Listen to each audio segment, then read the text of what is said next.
जागो और जियो। मैं आप सबको जीवन के संबंध में सोच विचार में पड़े देखकर बहुत हैरान होता हूँ। जीवन सोच विचार से नहीं, वरन उसकी समग्रता से, उसे जीने से ही जाना जाता है।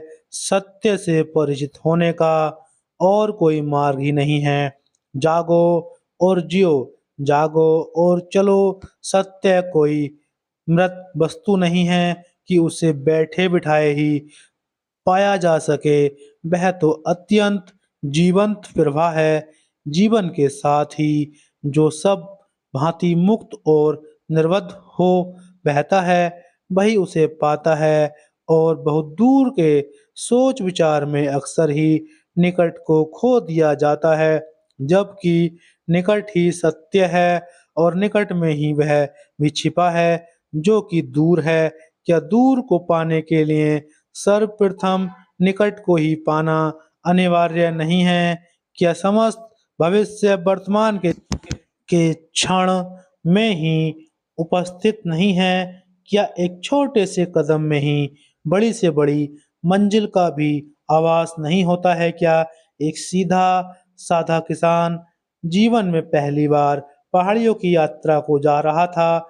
वे पहाड़ियां यद्यपि उसके गांव से बहुत ज्यादा दूर नहीं थीं, फिर भी वह कभी उन तक नहीं जा सकता था। उनकी हरियाली से ढकी चोटियां उसे अपने खेतों से ही दिखाई पड़ती थीं। बहुत बार उसके मन में उन्हें निकट से जाकर देखने की आकांक्षा अत्यंत बलवती भी हो जाती थी, लेकिन कभी एक तो कभी दूसरे कारण से बात टलती चली गई थी और वह वहां नहीं जा पाया था।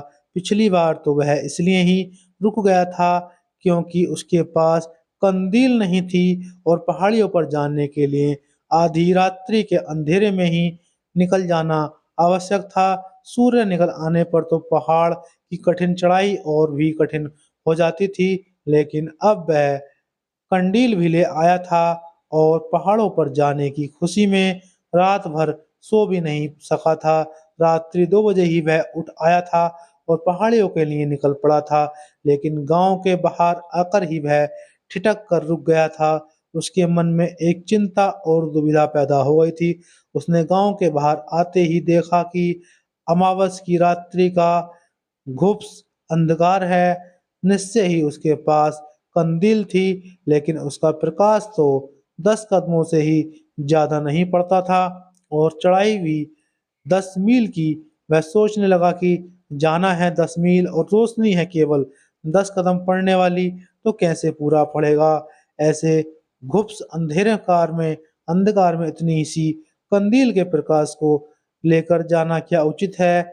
यह तो सागर में जरा सी डोंगी लेकर उतरने जैसा है। वह गांव के बाहर ही बैठा बैठा रहा और सूर्य के उगने की बाट जो होने लगा, लेकिन तभी उसने देखा कि एक बूढ़ा आदमी भी उसके पास से ही पहाड़ियों की तरफ जा रहा है और उसके हाथ में तो और भी छोटी कंदील है। उसने बुद्ध वृद्ध को रोककर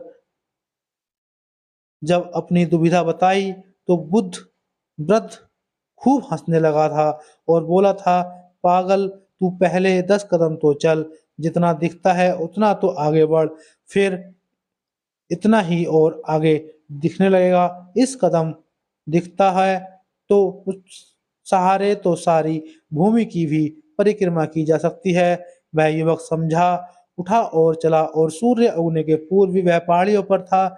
जीवन के मार्ग पर भी उस बूढ़े की सीख याद रखने जैसी है। मैं भी यही आपसे कहना चाहता हूँ। मित्रों, बैठे क्यों हो, उठो और चलो। जो सोचता है वह नहीं, जो चलता है बस केवल वही पहुंचता है। याद रहे कि इतना विवेक, इतना प्रकाश प्रत्येक के पास है कि उससे कम से कम 10 कदम का फासला दिखाई पड़ सके और उतना ही पर्याप्त भी है। परमात्मा तक पहुंचने के लिए भी उतना ही पर्याप्त है।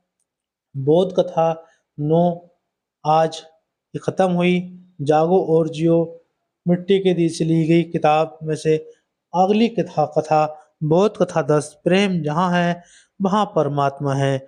जुड़े रहिए, स्वस्थ रहिए, मस्त रहिए। अगली कथा में आपसे फिर मिलते हैं। जब तक आपसे हम विदा चाहते हैं। नमस्कार, धन्यवाद, थैंक यू।